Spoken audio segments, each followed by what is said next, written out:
Two questions on ecstasy. Number one, what's your take on MDMA, and what's the optimum grams to take to achieve sexual ecstasy? Sexual ecstasy on ecstasy? Oh, on mushrooms. Oh, I see. Well, first about MDMA. Well, there is no doubt that from here to the end of time, whether it be 18 years or 1,000 years away, science is going to produce more and more psychoactive drugs. There are psychoactive drugs on the shelf now waiting for human testing and government approval around the world. We cannot explore the brain, we cannot explore neurochemistry without these drugs being a natural consequence of this program of research. MDMA is a cyclicized amphetamine like MDA, like mescaline, which is a naturally occurring compound of this type. In the hands of a skilled psychotherapist, MDMA leads to conflict resolution, insights into relationships, this sort of thing. I'm not entirely convinced that it's the silver bullet for these conditions. Every drug that has made its way onto the alternative culture scene has first billed itself as a love drug. That's an unfailing market ploy to get a drug to the forefront of public attention. Cannabis was sold to us as a love drug, LSD, psilocybin, ibogaine, MDMA is no different. MDMA does promote a certain kind of empathy, not a whole lot of vigorous sexual activity. In terms of what dose of psilocybin leads you into a sexual rather than a visually acute or visionarily ecstatified situation, I would say for a 145-pound person, probably 2 to 3 grams is this agitated, sexually active, or if no sex is happening, maybe dancing and drumming. In other words, thoroughly aroused, busy, active dose. As the dose rises, activity slows, and finally you just want to sit down, and then finally you just want to lay down, and then you're into the other phase. Behind you, there was another question. But I was really curious if you have anything to say or about the credibility of the author William Cooper, who wrote a book called Behold a Pale Horse. You know that book? This is the flying saucer debunker. And isn't he the one who said that he was the CIA guy for a long time? Well, this is slightly off the track, or might seem to some people to be slightly off the track. I don't know William Cooper's book. I regard that whole flying saucer thing as a civil war in a leper colony. But I do think, having been, like probably most of you, very interested in flying saucers from the time I was a kid, and I grew up when it was all happening. A couple of years ago, I accepted an invitation for the first time to go to a flying saucer conference. If you've never been to one and you're interested in flying saucers, go. You will have more insights into the phenomenon in a conference like that than in 10 years of studying it, because what's perfectly clear is that these people are self-selected for gullibility. And it's not their fault. It's just that the ticket through the front door is, would you believe this? Would you believe this? I think probably what happened, historically speaking, is that, in 1947, when the first UFOs were seen, it was a weird world. The explosion of the atom bomb, the work toward the hydrogen bomb, people didn't know Einstein and Truman and all this, they didn't know what it really meant. If they thought that it is conceivable that the solar system is monitored, and it is conceivable that this is the switch which turns on the monitor and brings attention. I mean, they were in awe of the atom bomb, and they realized they were tampering with cosmic forces. And then, at this moment of cosmic awe and realization of tampering, they began to get reports of spacecraft entering the skies of Earth and interacting with human beings. Well, what they did, the CIA had just been founded in '48 and so forth and so on. What they did is they put a lot of time and effort into infiltrating all these groups that claimed knowledge of what was going on. And as a survivor of the New Left, I can tell you, when the government gets interested in infiltrating, I mean, two out of every 3 members of SDS was a government informant at the height of its membership. So I believe that what happened was these flying saucer groups were massively infiltrated by the government in the course of its pursuing its constitutional obligation to maintain the public welfare.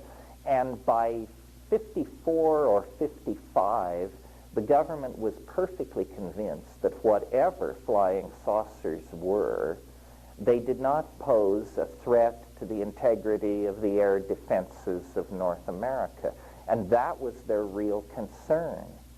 But bureaucracies are weird creatures. They really exist only to perpetuate themselves. So at some point inside these agencies, they must have had to face the fact that they had massively infiltrated a bunch of very flaky people, and now their choice was to either end the program, tell the budget people that no, they wouldn't be needing that $10 million this year, or keep going with it because they now had a group of people self-selected for gullibility. And that group of people became the victims of every chemical experiment, weird technology, propaganda experiment, and so forth and so on, because their friends and relatives had already written them off as completely untrustworthy. Who would believe them no matter what story they told? So I really felt I was among severely damaged people, and it wasn't their fault. It's that they had become part of something that had become part of something that had become part of something, and they never really had a fighting chance. Do strange lights haunt the skies of Earth? You bet their booties they do. But the flying saucer cults are a social phenomenon and largely unrelated to whatever this anomaly is. Yeah. With Dr. Buckminster Fuller often spoke of the ephemeralization of technology. Do you think there will come a time when we are indistinguishable from our technology, and would that be sort of apotheosis that you speak about in the book? No, I think it would go the other way, that we're moving toward a time when our technology is indistinguishable from us. In other words, I don't want us to all turn into 7100 80 AV. That doesn't seem like a good idea. But on the other hand, I could imagine as a hopeful scenario a future world of, let's say, 500 or 1 billion healthy, happy, well-fed people of all races, political persuasions, gender preferences, and so forth and so on. And those people would essentially live as our archaic ancestors did, very little material culture, very nomadic. But if you could transport yourself into the body of one of these people, you would discover that when they close their eyes, there are menus hanging in space. In other words, the computer that was on the back of the thumbnail, 5 years later, that computer moves into being a kind of an implant, a black contact lens that is sewn into your eyelids at age 6, so that when you close your eyes, you're actually looking at an interface, and the entire database of the culture could be placed there. You see, really what computers are doing is they're making what we call the collective unconscious conscious. All data, all images are potentially accessible through the network. And, you know, I'm still getting used to the idea of the network myself. Like, I keep thinking, oh, I have this timeline. I could get somebody's chronology and put it at my website. And then I remember, no, all I have to do is point to their website. I don't have to copy or move anything. If there is one list, that's all the world needs. Anybody else who needs that list can point to it from their website. So the speed at which new structures can be created is astonishing. I mean, it almost literally overnight you can build a website and begin to point at other websites and bring resources into yours. This is a technology which is going to turn out to not be what people think it is. It's going to be a technology for showing each other the inside of our heads, for showing each other our dreams. You know, one thing I didn't talk about in the main part of the lecture is that psychedelics are catalysts for language. They speed up and catalyze the language formation process. And a culture cannot evolve any faster than its language evolves. And it cannot be any more glued together than the bandwidth that its languages will tolerate. And so what this technology that is putting in place is going to mean is the way in which it will dissolve boundaries is by making us transparent to each other. I mean, I can imagine a child of the future. We all bring home our drawings to stick on refrigerators and things like that. In the future, we won't stick them on refrigerators. We will stick them in our website. And everything will go into our website. And by the time we're 25 or something, our website will be the size of the American Museum of Natural History, and you can wander through it. And as a gesture of intimacy, you can invite someone else to wander through it. Well, that's who you are. It's your imagination. And I think, in a sense, I've said at times that the cultural enterprise is an effort to turn ourselves inside out. We want to put the body into the imagination, and we want the imagination to replace the laws of physics. With these technologies, we psychedelic design principles, or it's certain to be a mess. Effort to turn ourselves inside out. We want to put the body into the imagination, and we want the imagination to replace the laws of physics. With these technologies, we can probably do that, but it'll have to run on psychedelic design principles, or it's certain to be a mess. Yeah. What could you tell us about the problems that some people have experienced with the digestibility of the mushrooms, and how it can lead to pain and some discomfort, and sometimes to a nightmarish type experience? Well, first of all, let me say this. There are several mushrooms which contain psilocybin which grow in cow dung. What I urge people to do, if you're serious about this, is to grow your own. This is moderately self-serving because I wrote a book about how to grow your own mushrooms. But there are many such books. You don't have to buy mine. You only need it if you want the best one. But you see, here, Stamitz's book is excellent And if you want to go large scale, Stamets's book is the one. But let me say something then. After the brain, the stomach is the most heavily innervated organ in the body. And anxiety has a way of cropping up as a stomach ache. So a lot of people have anxiety in the first hour of taking mushrooms, and they believe that something in the mushroom is giving them gastric distress. It really isn't. It's more like a case of butterflies on an empty stomach, because you should take mushrooms on an empty stomach.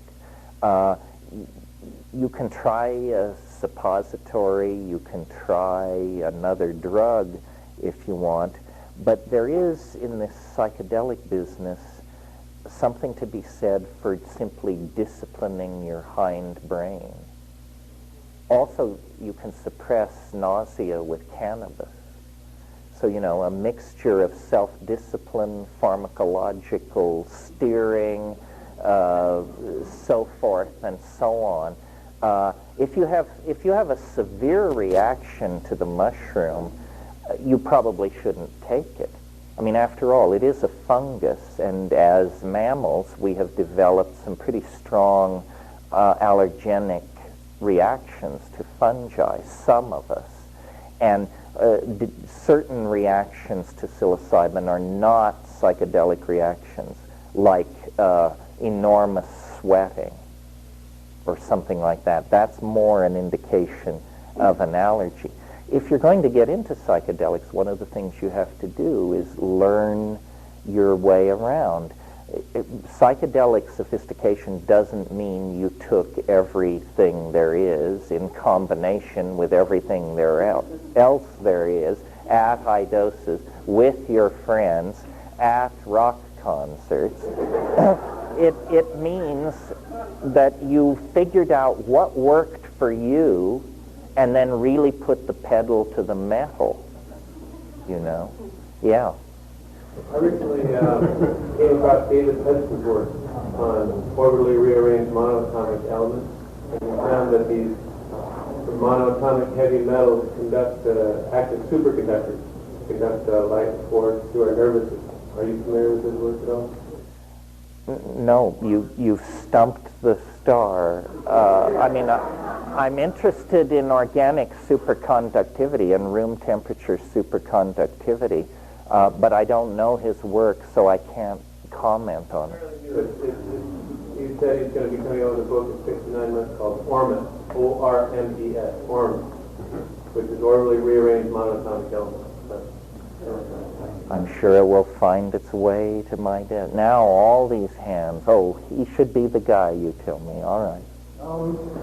How much of our consensus reality do you think is based on inexorable physical laws, things that aren't of our own creation, and how much, if any, is subject to change without notice, simply based on a consensus belief of what should be or what is going to be?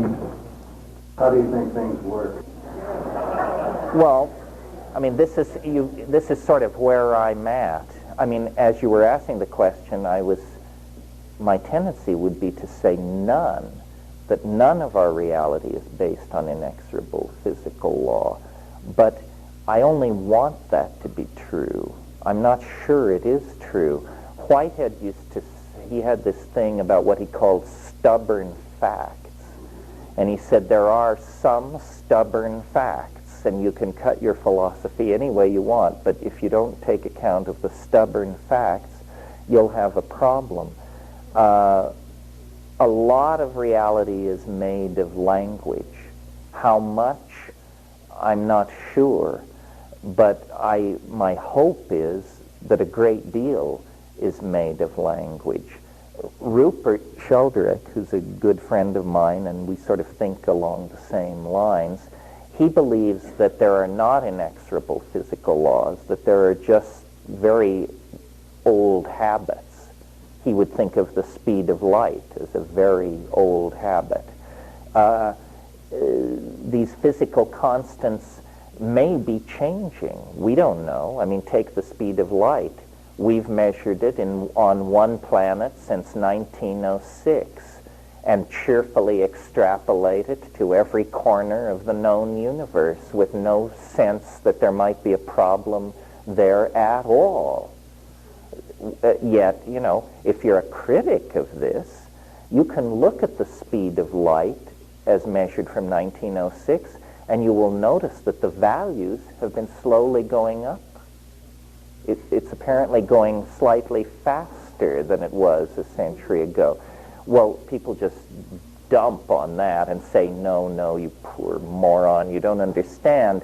It's that the instrumentality has become more precise, and so the measurement may have changed slightly.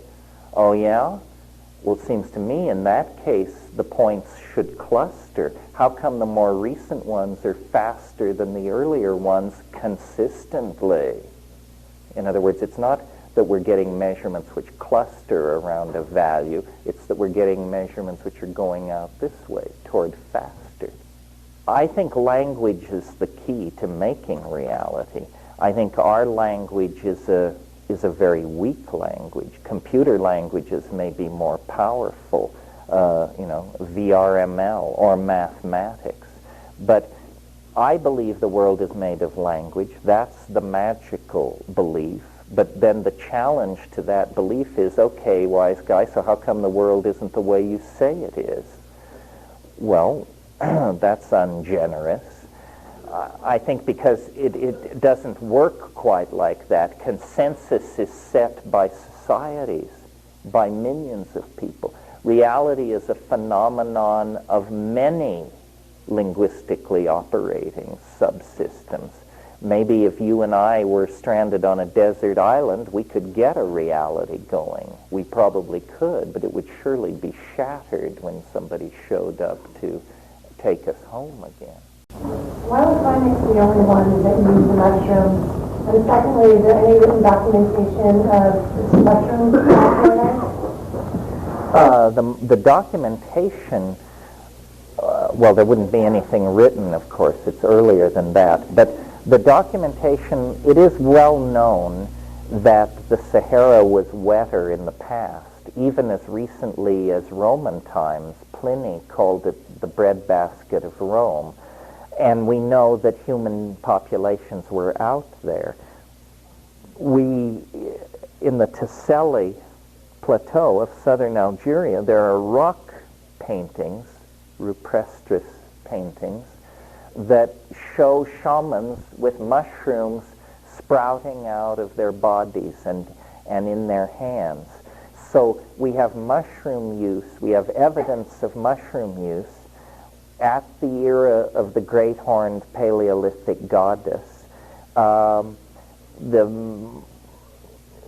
The presence or absence of monogamy and polygamy is debatable.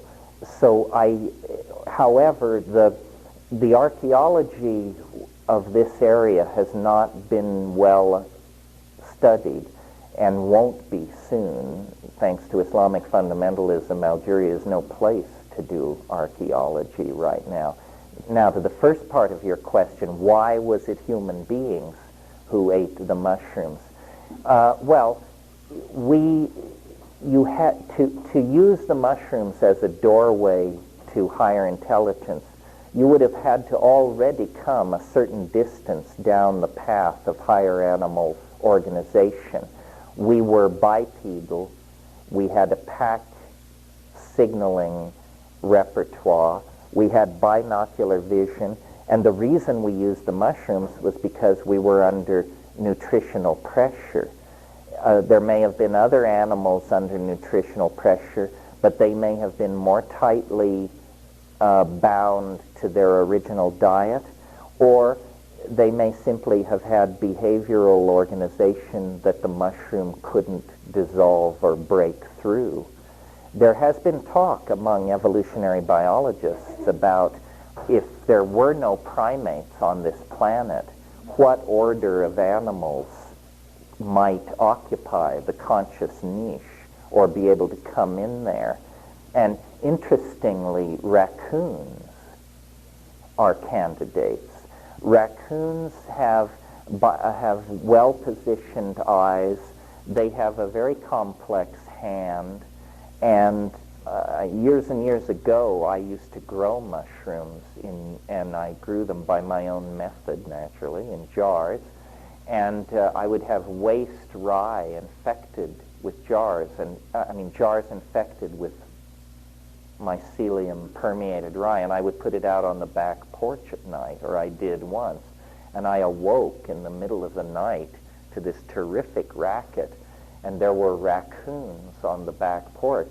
They could smell the rye infested with the psilocybin-containing mycelium. They could unscrew the lids and plunge their mitts into this stuff. And as I turned on the lights, I saw these little bandit faces with this mycelial crumbs on their little upturned muzzles, and they wouldn't back off. They would. And the other thing was they were standing up on their hind legs. So they were standing on their hind legs, holding a jar, holding the stuff, and tottering toward me. So I just took one look and backed off. And for the rest of the evening, you could tell that they were approaching the orgiastic boundary because the carrying on, the sexual squeaking and squealing and thumping and pounding going on in the backyard was just incredible. So, they might be interesting test animals to put through this. Yeah. Jacques Vallée based his passport to Macedonia largely on the very faith in Celtic countries, which you obviously are familiar with. I wanted to have your comments on the numinous nature of the UFO phenomenon with regard to the Celtic faith, the very faith, and the role that this phenomenon, which I think you referred to as the other earlier in your talk, has the transformation that you're describing as going through at this present time in the future. Yes, Jacques Vallée was a UFO researcher, and the book that was mentioned, Passport to Magonia, was one of his earliest books on the subject. He's gone through a lot of changes about it. I think what's going on is that in a sense, there is leakage from the future. This is a broad subject, and it's late in the evening, so I'll give it to you in headlines. But basically, science takes the position that nature is without purpose. In other words, nature has no goal. Nature proceeds forward according to the unfolding of chance and necessity. But I don't believe this. I think nature is an engine for the conservation of novelty, and that nature's purpose is to generate ever greater novelty, and that in fact history is the dawning realization that we are about to descend down a very steep novelty sink, as it were, into immense amounts of novelty. And this is why we image the other in the 20th century as the extraterrestrial, because out of the unconscious comes this image of the other as the extraterrestrial. I think we are in the presence of what I call the transcendental object at the end of time, and that religions call it the Messiah or the Maitreya, secularists call it utopia, millenarians call it something else, mushroom enthusiasts something else, but that we are in the presence of the transcendental object at the end of time, and that it casts an enormous reflection back through history, especially recent history. But any person encountering this backward-moving shadow of the transcendental object, will attempt to interpret it in cultural terms that they can relate to. So if they happen to be a French peasant in the 11th century, they will assume that it's the Virgin Mary. If they're a sexual scientific rationalist in the 20th century, they will assume it's a spacecraft of some sort.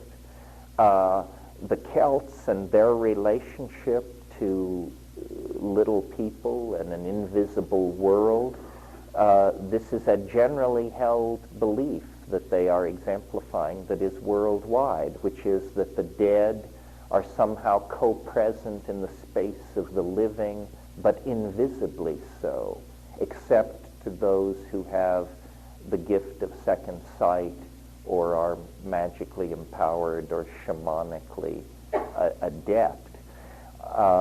The last thought I should leave you with this, and it's an adumbration of this question, but it also has deeper implications.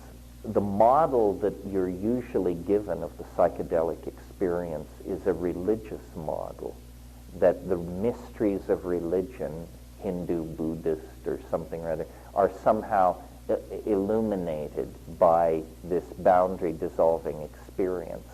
My model is a little different, a little cooler, and I think a little more formal, and it's this: that consciousness is an omnidirectional threat detection response. That's how it evolved. That's what it's for. Consciousness coordinates all incoming perception and warns of danger. But under the influence of psychedelics, consciousness, as it were, melts and recasts itself in a higher geometry. And I mean this literally, and what I want to offer to you is the idea that psychedelics are essentially a mathematical experience, not a spiritual experience, but a mathematical experience, that what unstoned ordinary consciousness is three-dimensional Newtonian space.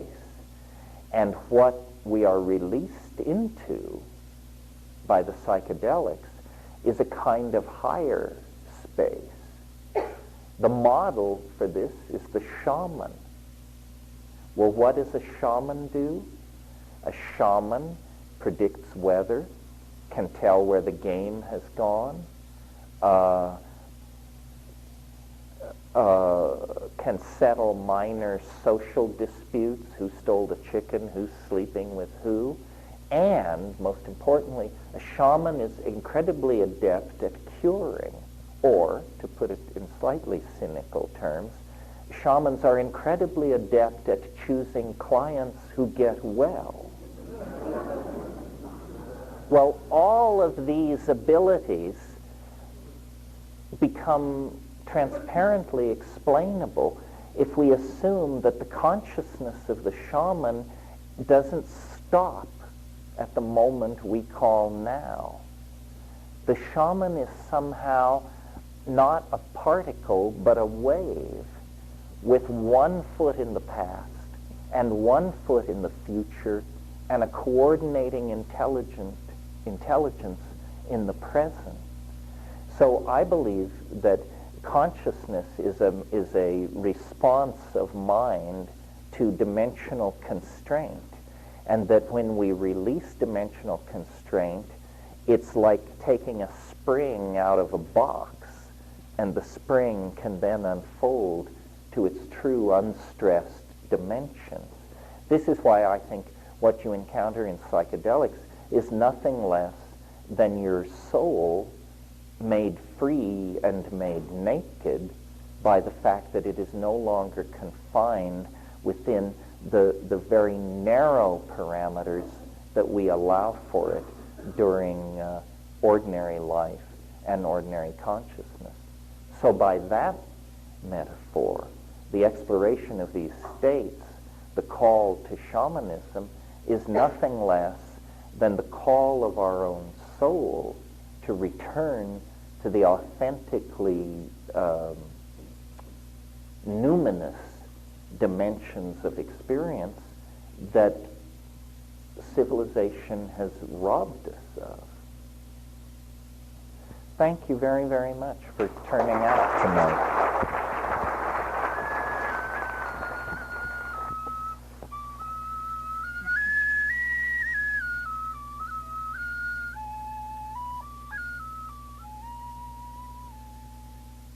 This recording is copyright 1995 Sound Photosynthesis, P.O. Box 2111, Mill Valley, California, 94942. I am Faustin Bray for Sound Photosynthesis. If you would like to order this audio tape, call 415-383-6712 or fax 415-381-3127 or email soundphoto@aol.com. You can also browse our website at http://www.photosynthesis.com/home.html.